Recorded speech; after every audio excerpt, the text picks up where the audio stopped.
Hello, and welcome back to the Conscious Entrepreneur Podcast. Today, I'm thrilled to host Erik Severinghaus, who is a remarkable entrepreneur, author, and mountaineer whose experiences of climbing both literal and corporate mountains have given him lots of amazing stories and insights. Erik, who is a seasoned entrepreneur, is also the author of Scale Your Everest, a book about how to be a resilient entrepreneur, and he shares tons of experiences in founding multiple companies, enduring both spectacular successes and big setbacks. And in this episode, he opens up about the parallels between mountaineering adventures and entrepreneurial ventures, particularly focusing on the mental and emotional resilience that's required to navigate through this journey of building a company. On today's episode, we discuss why building a company is even harder than scaling Mount Everest, the death zone of entrepreneurship, or why pretending to know it all can kill you, why hustle culture is like psychological meth, how resilience can make you a better operator and leader, and a lot more. You'll get a deeper understanding of how being vulnerable and acknowledging the inherent risks and failures in entrepreneurship can lead to genuine growth and success. I really enjoyed this conversation because it's so raw and full of amazing details about Erik's life and career. So let's get started. I hope you enjoy this episode featuring Erik Severinghaus. Hey, Erik, thanks so much for joining us today. It's a pleasure to have you on the Conscious Entrepreneur Podcast. Alex, I'm so excited to be here. I love the podcast. I love the work and am really excited to be part of this. Thank you. It's an honor. Thank you. Personally, I'm a huge fan of your book, which we will get into in a few minutes here, which is Scale Your Everest, How to Be a Resilient Entrepreneur, which pulls together so many things from your life in a way that frankly resonates tremendously with me and with all the listeners of this podcast. And one of the reasons I was excited to talk to you, Erik, is you have such a diverse, interesting, and highly dynamic and successful career. And so you've been through companies that have been massively successful. You've been with companies that didn't work out quite the way that we hoped that they would. You've probably done each of those scenarios a couple of different times and kind of lived a tremendous amount of the entrepreneurial experience that a lot of people have. You know, we always hope that we're going to shoot for the moon, or at least we're going to hit the moon on our way to the stars. Sometimes that happens. Sometimes it doesn't happen. But it's so powerful to share stories like this about what it was really like. And so I would love to kick off, if you don't mind, if you can just share some of these stories or the arc of your career, starting with, I believe the first company you were co-founder of was Eye Contact. Well, I wish. So I co-founded or founded probably a dozen companies in either high school or college. I was just one of those precocious kids that was constantly helping build companies in some way, shape, or form. And at one point, I sat down with my good friend, who you also know, Alex Houghton, and we sat down. I think we were working on a dozen different companies together, and we force ranked those companies of which ones would be successful and which ones would fail. And we ranked Eye Contact at the bottom of the list of the dozen or so different things we were working on in terms of things that we thought would succeed. And this was, I think, my junior or senior year of college. Eye Contact went on to be massively successful, and we had a fantastic exit from that. I wish it was my first one. It was probably my 10th or 11th one. Okay. I was, but one small piece of the success of that organization. And so I was fortunate to have a really, really nice win fairly early in my career. But it also came side a number of losses. And so it kind of gave you that feeling of like, hey, this works. So something here works. It's interesting that you guys were force ranking or ranking these ideas and decided to pick the one that what you thought had the least chances of success, so that you could do other things with your time. Or what was the motivation behind picking that one? We were trying all of them. So we were throwing all kinds of spaghetti against the wall to see what would stick. And so we had consulting companies and services companies. We were making websites for hire. I was running an educational software company called Mainbrain, trying to basically bring the world of technology to secondary education. We had a friend running a nutraceuticals company that we were supporting. So it wasn't that we ignored all the other ones. It was that we were literally running an all of the above strategy in college. And what we found was we were completely wrong, despite the fact that we had better information than almost anybody. We were completely wrong about what would go on and succeed, and what would ultimately fail. I oftentimes say entrepreneurship and fantasy football are the two most humbling things in the world. They remind me constantly that I can't predict success nearly as well as I think I can. No, absolutely. It's just like the March brackets, the Sweet 16 in Exactly. basketball. Like nobody ever has any idea. Nobody ever gets a perfect bracket. And the point, the point that I take away from this is, and this is really important for entrepreneurs, is at the end of the day, the market will determine if your company works or not. Right. So as much as we think, oh, I've got this great idea and I've got all this inspiration, I'm going to go, make it all happen. It's really, you've got to find some market pull. So you guys found market pull with eye contact, tremendous success in getting that company to a certain scale and then selling it. And then what'd you move on to next? Yeah. So I love that point. I call it the clarification of capitalism in entrepreneurship, right? Will the market continue to allocate resources to the things that we want to build? So I actually left eye contact right as it was really scaling. I went to IBM and I spent a few years at IBM. I was ready to get out of college. I was ready to see big business. I ended up doing a bunch of entrepreneurship at IBM, kind of building business units there. And then I left IBM to start another software company, B2B SaaS before we called it that. And it was a company called Simple Relevance. And what we were basically trying to do was bring artificial intelligence and personalization to a lot of the digital marketing channels that we had pioneered with iContact. So iContact existed. Everybody was sending out all this communication. It was a lot of batch and blast. And the idea was let's use certain signals to make that conversation more relevant and more personal. Mm-hmm. And that company, that was the first time I was personally the CEO of a venture-backed company. Okay. And I got to tell you, I went into it with an awful lot of hubris and an awful lot of arrogance, thinking I knew what I was doing. We'd succeeded before. This one would certainly succeed again. Took it through Techstars, raised a few $1,000,000 of venture capital. I was on the cover of magazines, the high-flying poster boy in a lot of ways. Mm-hmm. And that company ultimately ended up with an acqui-hire to a local marketing agency. It was not successful from the vantage point of our investors in terms of returning capital to our equity holders. And along that journey, I ended up in a number of really dark places personally when I had to confront failure and I had to look into the eye of the fact that this thing that had become so intertwined with my identity was ultimately going to fail. That was an existential event for me. And having climbed Mount Everest, having been in some precarious situations in high altitude mountaineering, I oftentimes say, and I believe to be completely true, that I felt much closer to death in some of the psychologically really deep places I was at as I was confronting failure while running Simple Relevance. That was a much more dangerous time for me mentally, emotionally, and even physiologically Mm-hmm. than any of the challenges that I've encountered on the highest peaks of the world.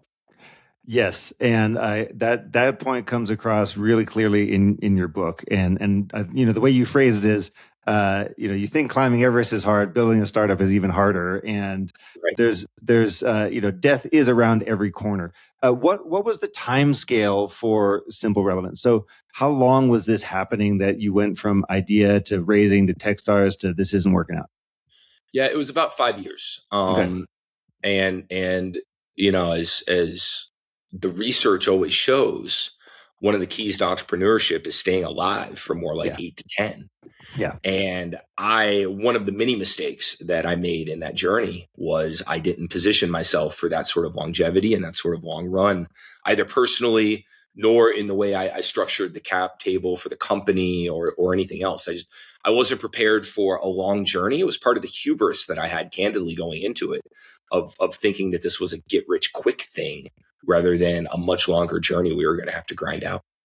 So like we're just going to blast off and it's all going to work out. So over dilute myself now or do whatever it takes and like not be ready for the long term. What does the cap table part have to say about this?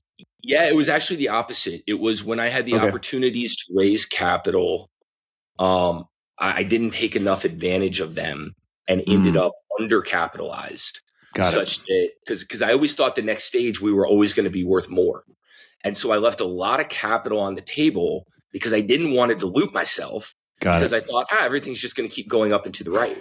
And then when we hit in hindsight, what were very predictable challenges, I wasn't prepared for them. The company wasn't well enough capitalized for them, and we weren't able to ride them out to get to the next wave.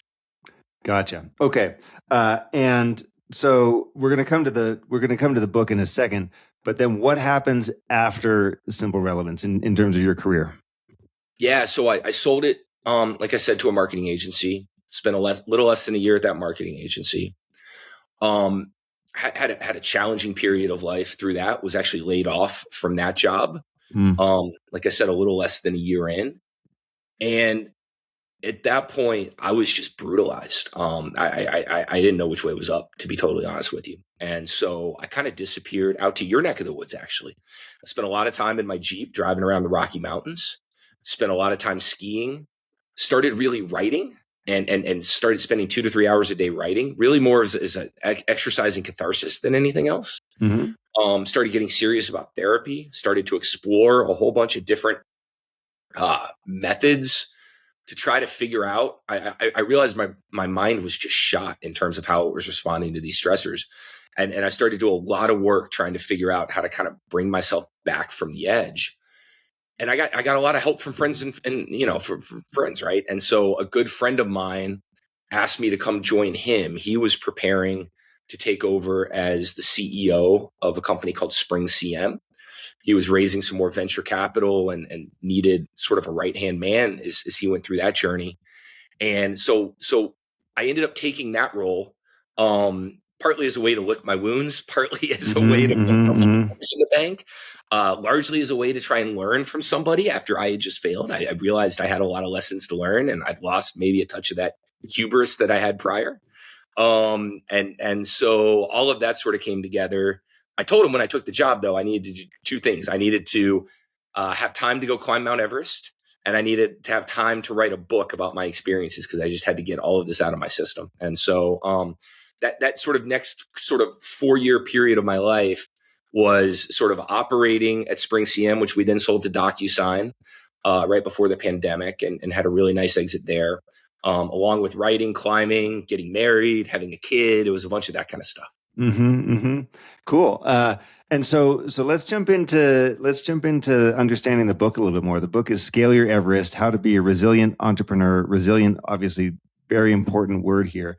What I like about this book is you're using the analogy and you're sharing your experiences of the physical feat of climbing the mountain and everything that goes into that, the prep, the journey, the death zones, all this sort of stuff, the up and then the down. And we're matching that into the entrepreneurial experience, but you're doing it in a very concrete way. So this is not just sort of like generic. This is like really specific about what's happening here. And a lot of the stuff that you're talking about also then is as important when we're climbing as it is when we are creating a business. And it's stuff like making sure that you're prepared. It's making sure that you're not having delusions of grandeur.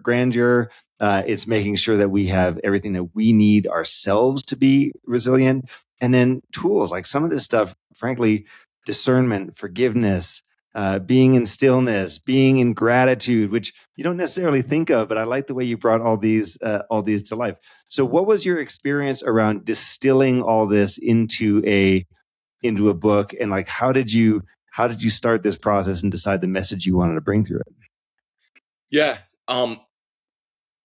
So it started from a fundamental notion. I think Stephen King said the only way to write a good book about your experiences is to like write to your younger self or something. And so it started very much as a letter in time to a younger version of myself of what I wish I had understood prior.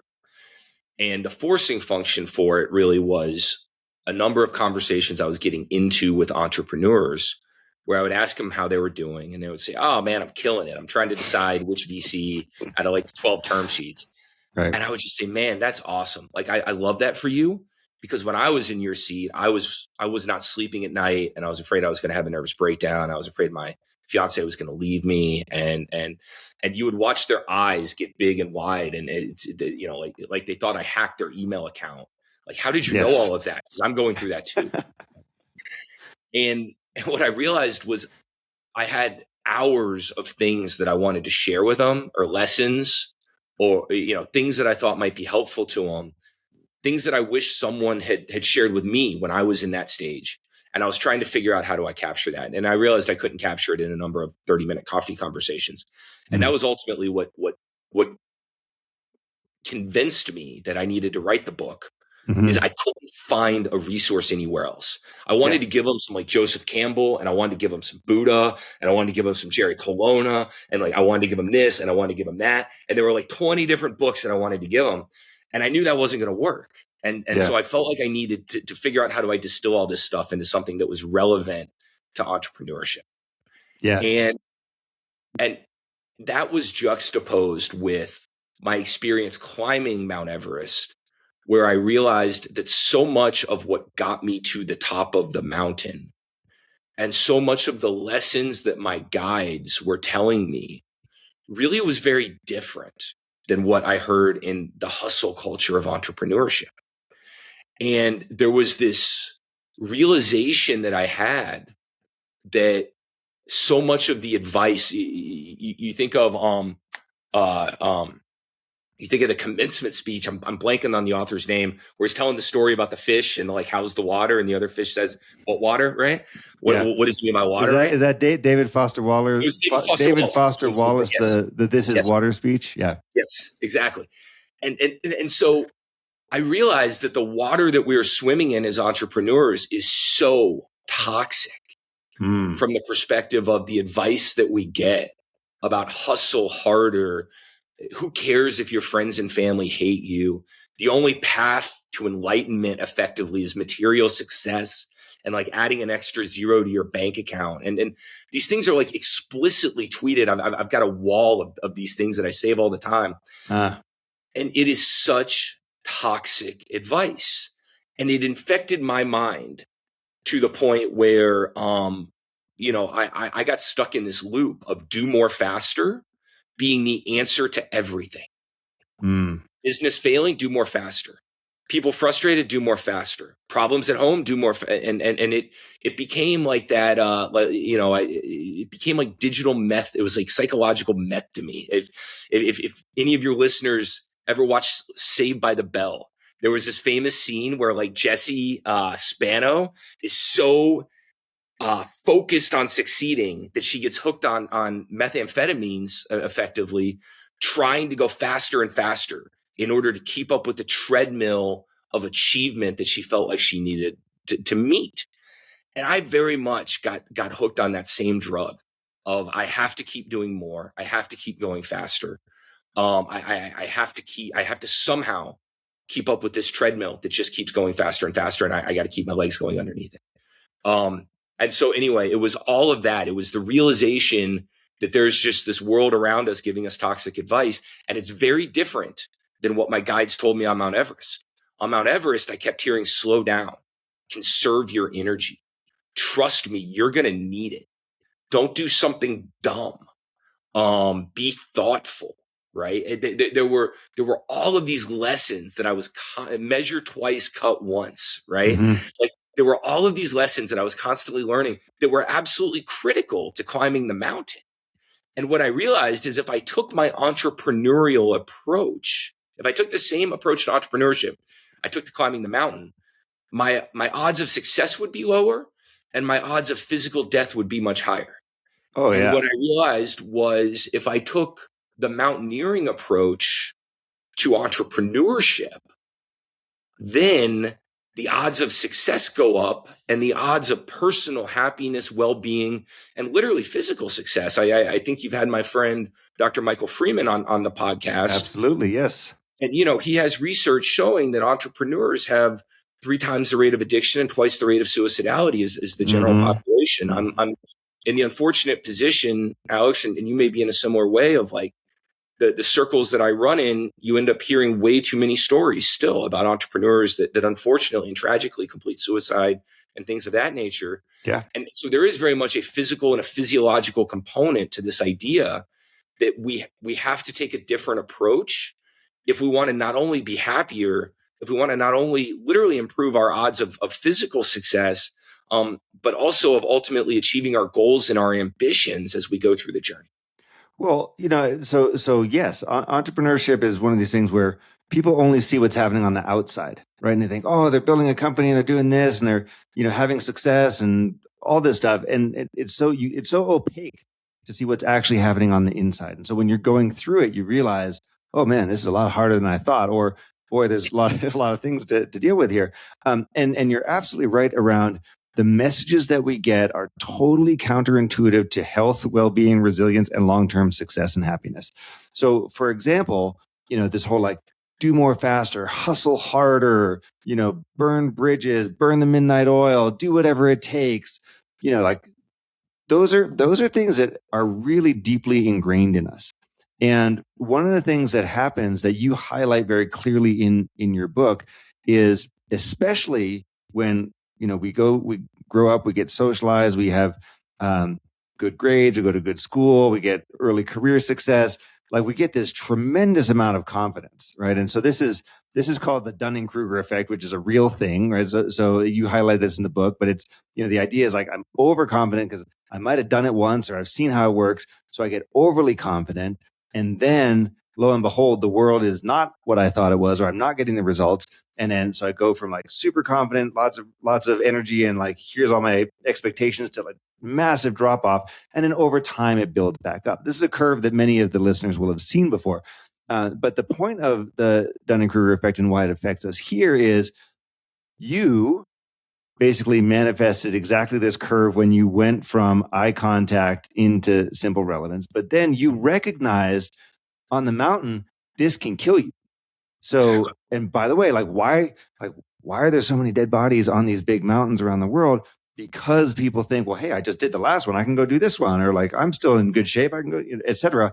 And it's all setting ourselves up for the opposite of what we actually are wanting, right? So that part really hit me. This whole idea of like death zone, imposter syndrome, but it really starts with being overly confident.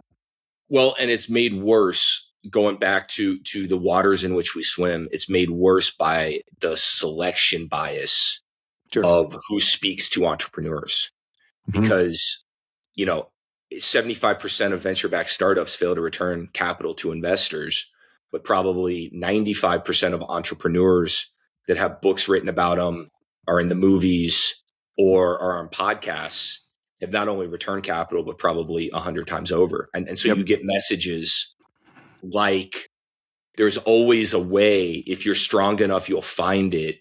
Just keep going. Just keep digging deeper. If you're strong, you'll be successful. If you're weak, you'll fail. And, one of the most well-known venture capitalists in the world has this pretty famous tirade where he basically says, the strong survive and the weak fail as entrepreneurs, completely ignoring things like luck and all sorts of variables that are hugely important in this journey.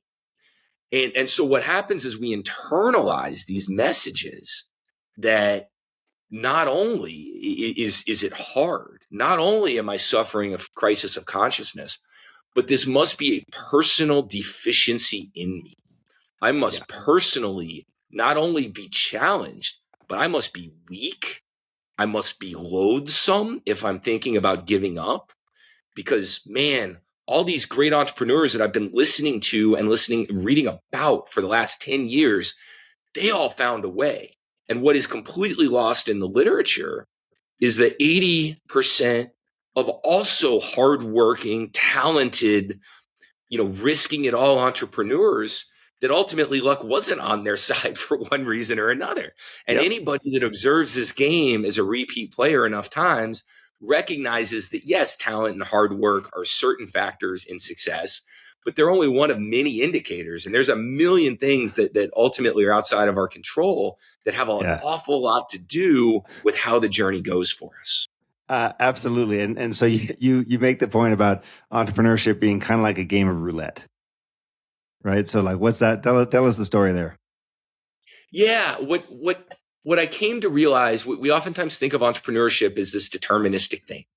If I work hard and if I, bust my butt, work hard, I'll ultimately be successful. And that Mm-hmm. gets reinforced in all of the media and all of Yep. that stuff.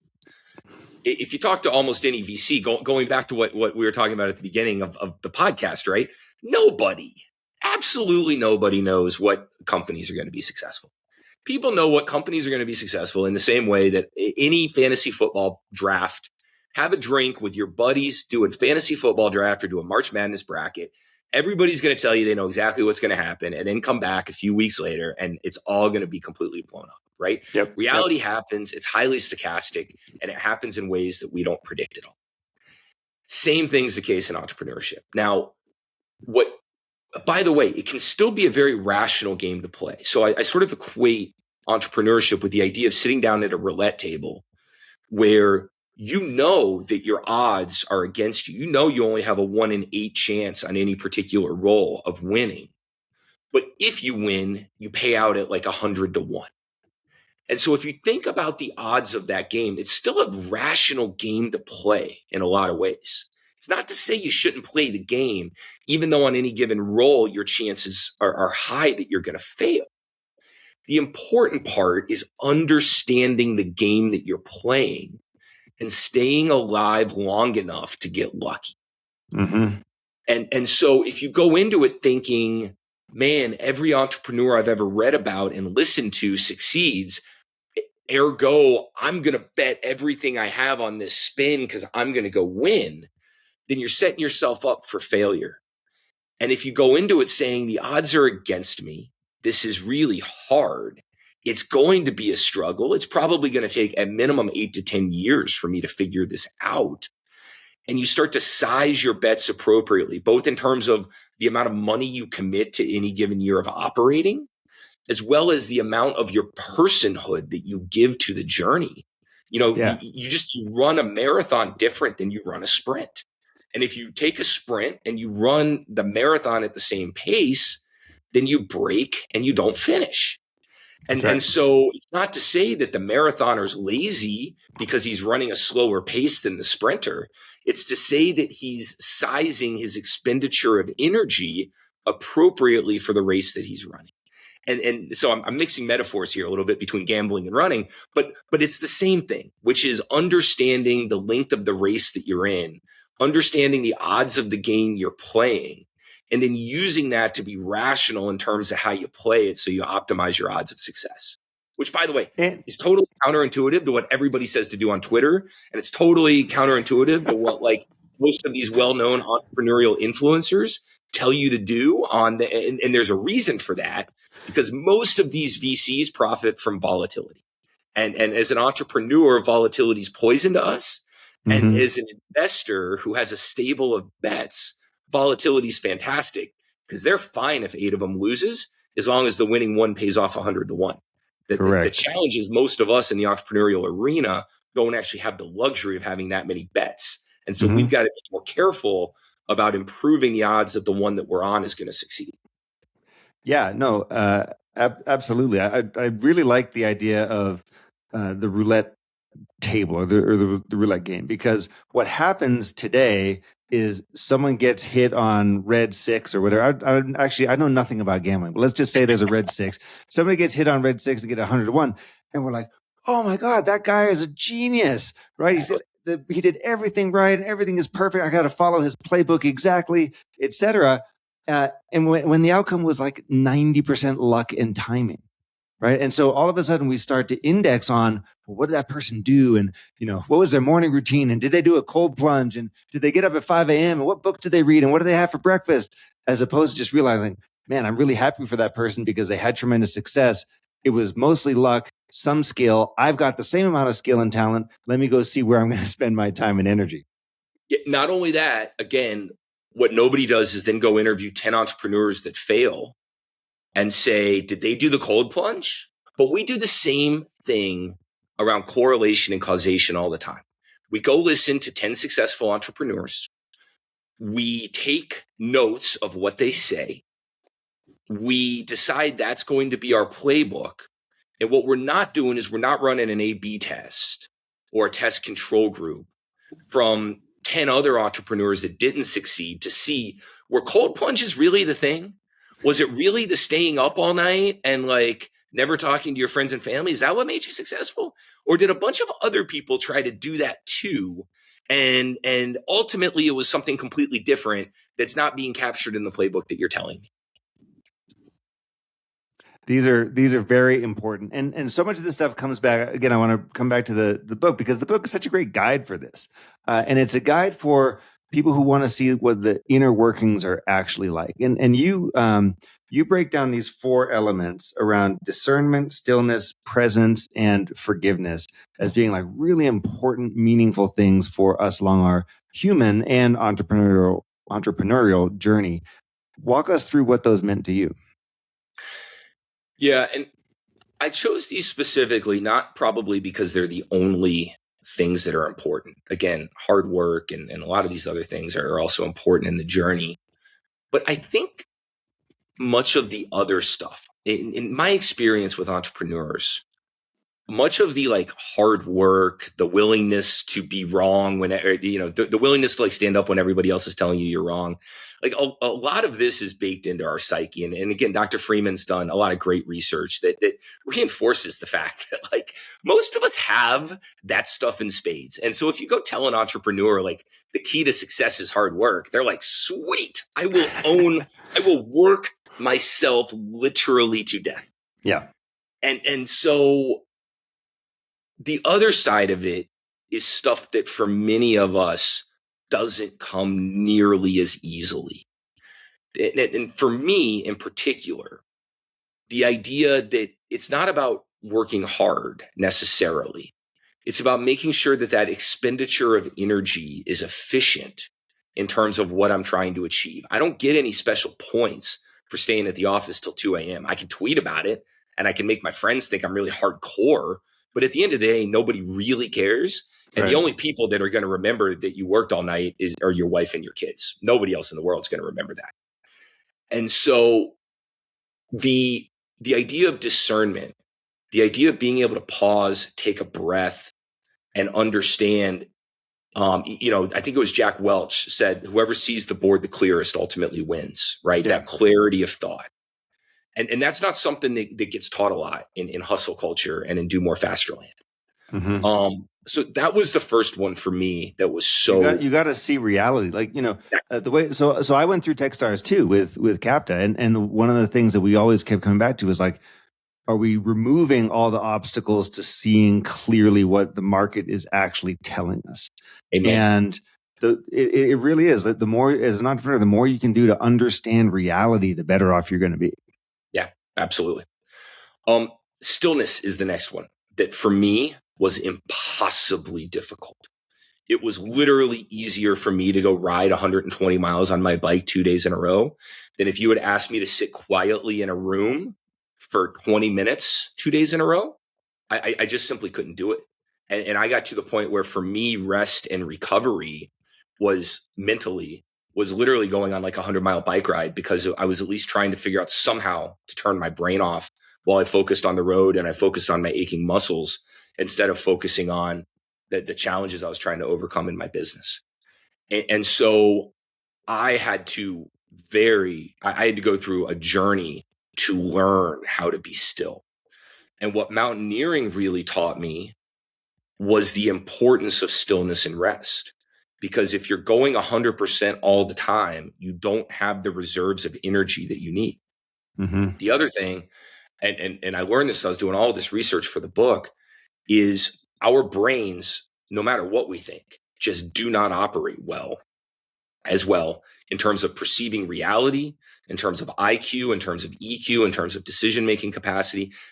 When you're on a mountain and you're at high altitude, you know that you're operating under a reduced capacity because you know your brain is not processing information nearly as well. It's akin to like a 2 or 3 martini haze in terms of like nothing's quite right. that same effect happens in the world of entrepreneur. That same effect happens when our brain is beset by cortisol and adrenaline and is stressed out. And these things have Yeah, been measured over fear, and over. anxiety, stress, all those will get in the way of making good decisions. That's exactly it. And stillness, quiet. Lao Tzu says the only way to get clarity of thought is stillness. The same way water, is with the mind, right? When water's rushing, you can't see through it. Whereas a still pond, you can actually see to the bottom. It's so unbelievably important. And so I had to learn it. I have to practice it. I still, if you think about yin and yang, man, yang to me is natural. I do, go, lift, like that to me, boy, that is easy. That's fun. I get my dopamine hit. It's great. The like sitting in the room quietly with my thoughts and like unwinding the parts of my brain that are firing up so hard, the being able to get myself out of the manic state when it's not serving me well, to say, all right, how do I calm myself a little bit? That is a skill that I have to practice regularly, or else I lose it. Yeah. The third, forgiveness. I don't know any other way to say it other than, like, when you're running a business, everything that goes wrong is your fault. Yes. Because you either did something wrong, or you hired somebody that did something wrong, or you didn't coach them, or you didn't manage them, or you didn't control them, or you failed to foresee an exogenous change. And so everything is your fault. And if you're the type of person, as I am, that for a variety of reasons that are outside of this podcast, loves to take on the weight of the world, of naturally thinking everything's my fault because I could have done something better at some point anyway.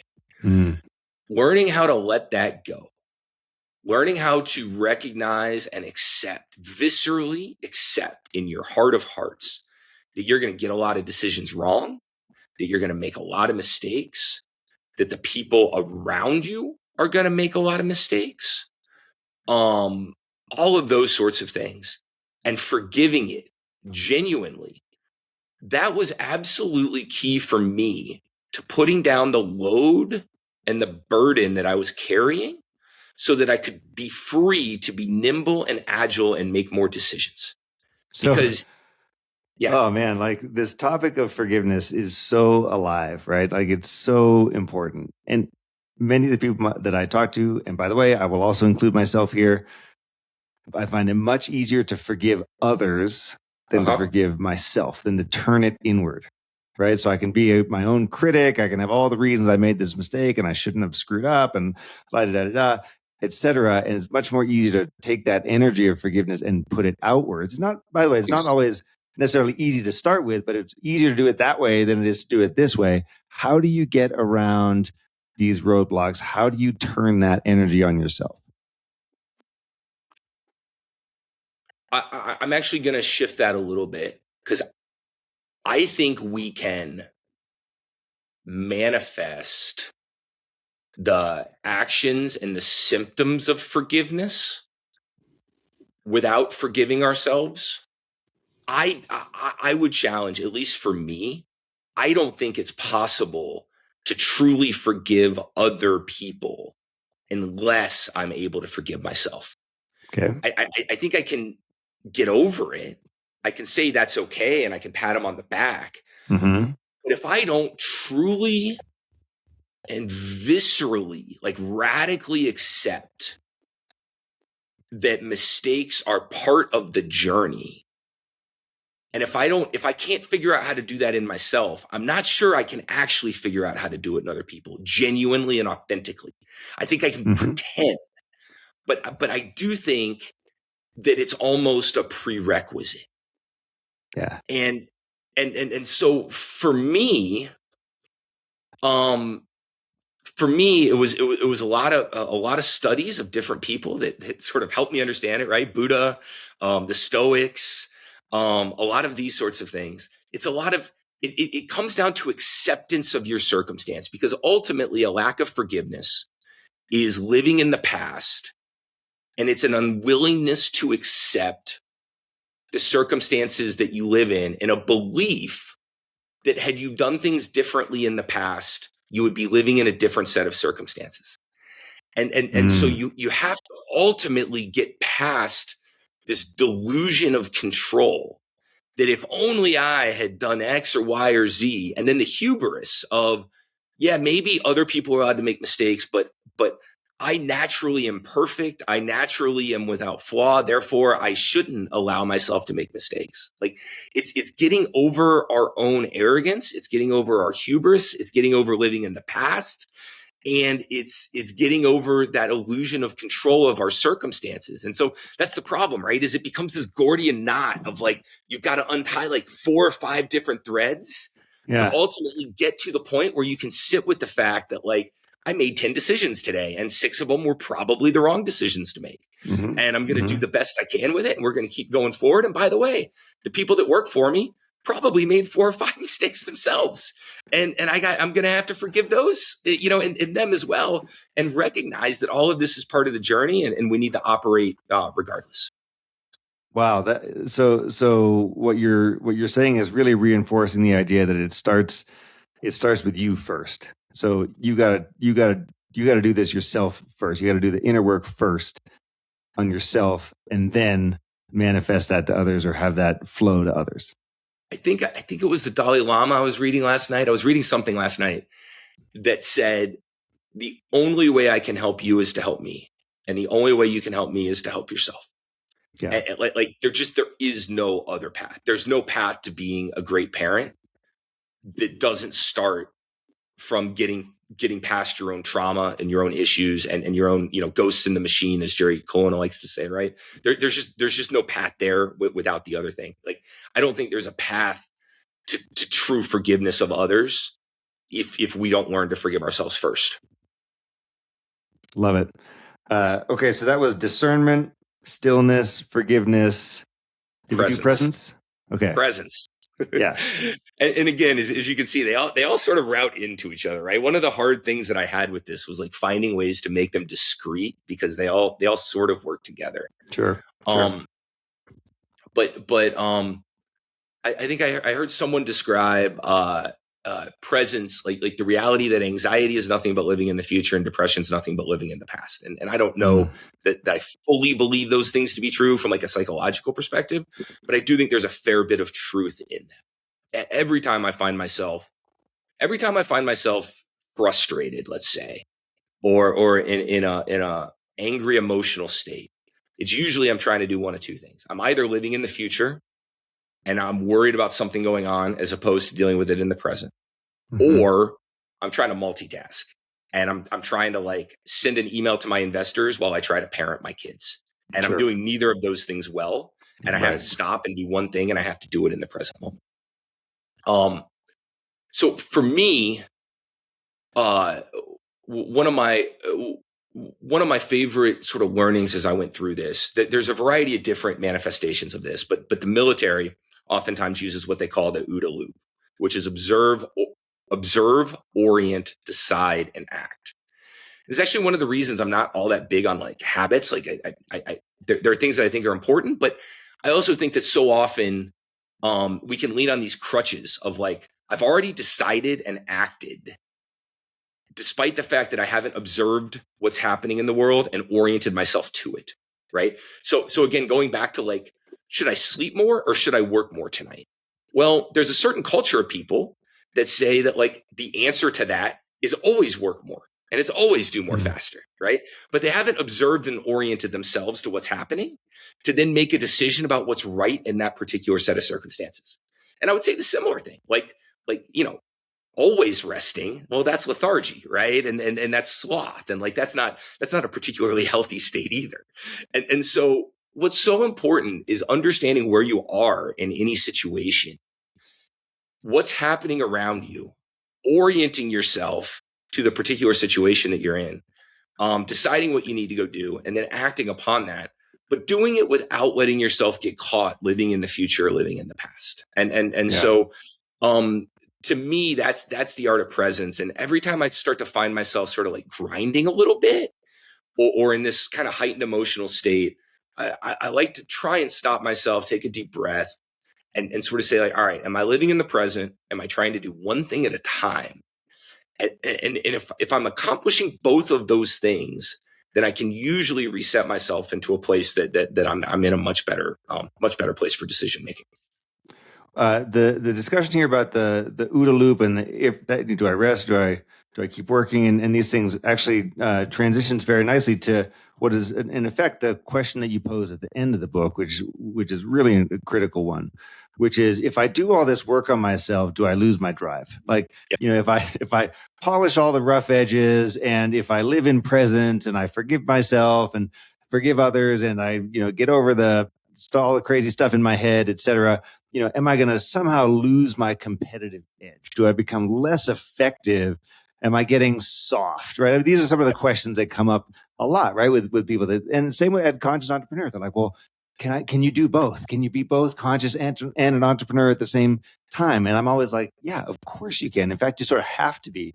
But I know this is a big topic for you. So how do you think about this question? If I do all this work, if I actually tamp down the anxiety, do I lose my superpowers? This thing was so interesting to me because this was in the back of my mind forever. Like, if I go back 20 years and I don't know, people would talk to me about meditation or like less anxiety, it was always in the back of my mind in a way that I didn't address very well. And I always thought it was literally just an Erik thing. And I would go talk on this topic as I was working through my ideas on the book. I talked on this topic for years. And the question just kept coming up from people. And in particular, it manifested a lot, which is like, hey, Erik, not for nothing, man, but like, you've made a bunch of money, you've had a bunch of career success, you've climbed Mount Everest, blah, blah, blah, blah, blah. It's real easy for you to stand up here and be like, actually, all of that stuff that like kind of fueled me to go achieve those things, I shouldn't do any of that. Because is that like sort of the rich man's prerogative of like, once you've made it, then you can go, the thing that got me here won't work for you, even though it worked for me. Right. And man, like, did it take me a long time to really wrestle with that question? And all the research, my own personal experience, everything I did as I went through it it all pointed me in the same direction, which is that, there is a fuel to anxiety. There is a fuel to working through the traumas of our childhood. There is a fuel to that in many ways can allow us to access a special gear or be willing to endure pain or misery that other people probably rationally elect not to endure. And I think denying that there is a certain level of fuel there is just denying reality. And the other side is there's a very dark side to that fuel. And even when we think we can harness it and we think we can control it, look, Joseph Campbell talks a lot about this. There have been plenty of movies. I mean, this is just basically the plot to Star Wars, right? Like, the dark side's seductive for a reason, but you don't always control it nearly as well as you think you're going to, right? And so this has been, I think, just a recognized component of human psychology for as long as we've had myths and for as long as the human mind has been writing down stories about ourselves. And it's really accessing that as an entrepreneur, the aha moment, the unlock for me as someone who candidly tested this out with some degree of trepidation. The unlock for me is that the desire, the drive, the passion, the creativity, that stuff doesn't go away when you harness the other side of it. Like, I don't wake up like a neutered person, like bereft of ambition and desire You know, there's like stuff out there going around about Ozempic, and it's kind of like, if you take Ozempic, like you just kind of like lose your will to like do anything that's fun. And I don't know, I'm not on Ozempic, but I think there's this idea that like if we set our anxiety down, if we let ourselves walk out of the prison of our own making of anxiety and depression, one of the reasons that we choose not to do that is because we're afraid of what Teddy Roosevelt calls, a cold and bitter life that knows neither defeat nor victory. And I think for many of us that have a certain psychology and that are predisposed to be entrepreneurs, we don't want that. Like we like being different. We like being weird. We like being a little bit odd. We like having that drive. We like the fact that we're willing to work harder than our peers. And what I never hear anybody that sort of goes through some of the evolutionary of this and like puts down some of the baggage, what I never hear them say is, after that, I just got lazy and decided I didn't want to do anything ever again. No. Absolutely. The construct that I've been using lately to think about this is kind of the JV team and the varsity team on this topic. And so what I mean by that is, I talk to people about conscious entrepreneur, or we talk about the life of an entrepreneur and how you can regulate your stress or fear, or anxiety, and what have you, and all these tools and resources that are out there. And I essentially get two responses. The response from the JV team, I'll call it the junior varsity team, is, oh man, I don't have time for that, or that's going to take away my edge, or I'll do all that stuff once I, insert your reason here. Once I make it, once my company has the exit, once I have the time, once I'm married, once I'm this, whatever. So it's always this like, it's just not today. Correct. It's like, hey, I'm going to, I'll do this later, but I don't see it as fundamental to my existence. I'm happy with the stress and the current drive and the status quo. And then the varsity team people are the ones who basically say, hey, not only is this stuff important, it is integral to who I am and to the success I've had in my life. And so that's why it's cool to talk to people like you, because you're saying, like, you have to do this. This is a non-optional part of being a successful human being, is to do this part. And here's the roadmap. So it's really interesting to see those two responses from people.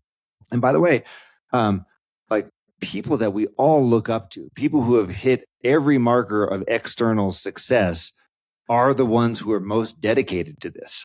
Yeah. The other thing about it is there is no assurance that you're going to have the opportunity to get to that transformation later, or that it's going to be better. Again, for most of us, entrepreneurship is a journey of failure, and waiting until the end to say, all right, now I'm going to use this to help me evolve as a person. It's just completely missing the point. Entrepreneurship, when done right, like many other stressful experiences, is a forcing function for us to confront whatever dragon happens to be hiding in the cave. And if we don't take this quasi spiritual journey as a way to evolve ourselves, in addition to hopefully making the world a better place in terms of whatever innovation we're hoping to bring, then we're really missing the point of the journey at the end of the day. Because as you get to it and you get the extra zero in the bank account, and it feels good for like 5 minutes, and then it doesn't matter anymore. And if you haven't gone through this spiritual evolution, if you haven't gone through the human evolution, the consciousness evolution, and if you haven't leveraged entrepreneurship as a forcing function to help you access some things that will otherwise be difficult to access, then I think you're missing much of the point of what drives many of us to go be entrepreneurs anyway. Yeah. Erik, let's pivot forward here a little bit. You're currently with Bloom Filter, so this is the latest part of your career. We walked through that arc, including the messages that came through the Scale Your Everest book. And I noticed that you are co-CEO of Bloom Filter. We don't see this very often. What's the co-CEO role all about, and how did you decide that was what the right fit for you? Yeah, well, I was fortunate enough to be invited into the role. So I was an entrepreneur in residence with Techstars Chicago, and continue to love the Techstars network and be actively involved. Was an entrepreneur in residence, was leading an investment due diligence process into this company, Bloom Filter, which is a process mining platform for software development. So we connect into a whole bunch of systems and surface insights to make software development more observable, more predictable, and more efficient. And the team there, co-founding team, Chris and Andrew, co-founding CEO and CTO, were kind enough to offer me the opportunity to switch sides of the table from being an investor to being an operator again. And so part of what I had to go through is I decided to say yes. Was I had to realize that I was going to go face down these dragons again. I haven't been a full-time entrepreneur in 10 years. And candidly, like there was some trauma in there. I wrote a book about it, right? So like I had to go decide, all right, I'm ready to sort of venture back in on this journey. And one of the things that I thought a lot about is how do I do this one differently than the last one on a whole lot of different dimensions. And one of those dimensions, and part of what informs the co-CEO role is like, this isn't about ego for me. This is about how do I band together with the best people in the world to improve our odds of success, to build, an amazing and world-changing organization. And if that means me as sole CEO, fine, whatever, we could have that conversation. In this context, it very much means partnering with a great partner who can help me carry many of the burdens that are involved in being the CEO of an organization. And so it frees me in some ways.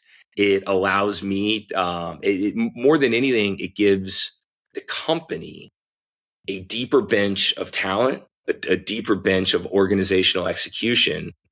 And, the primary cost in my context around this is I have a smaller stake on the cap table than I would if I was the sole CEO, right? Mm-hmm. Yeah. One of the big lessons that I learned over the last piece of the journey is don't optimize for what is my slice of the cap table. Optimize for how do we build the best company imaginable, and the rest of it will work itself out. And so that was the framework that I made that decision through. And it's the framework that we make most of our decisions through with Bloom Filter. Is it's really about what maximizes our odds of building a world-changing organization, and how do we go do that. That's very cool. And it's different. I don't see a lot of co-CEOs, but it's cool. And I like the thought that you've brought to this. Well, Erik, this has just been such a tremendous conversation. And I want to highlight for everyone listening, this is a perfect example of what we talk about at Conscious Entrepreneur. This is someone who has had success. This is someone who has had challenges. This is someone who is learning from them and has the self-awareness to really look deeply inside to say, what's going on here? What can I learn from this? How can I make this better? How can I share this experience with the world? And you have done all that, Erik, and I'm super appreciative that you were here to join us today. So thanks so much for being here on the Conscious Entrepreneur podcast. Alex, it was an honor. I appreciate all you do. So thank you so much.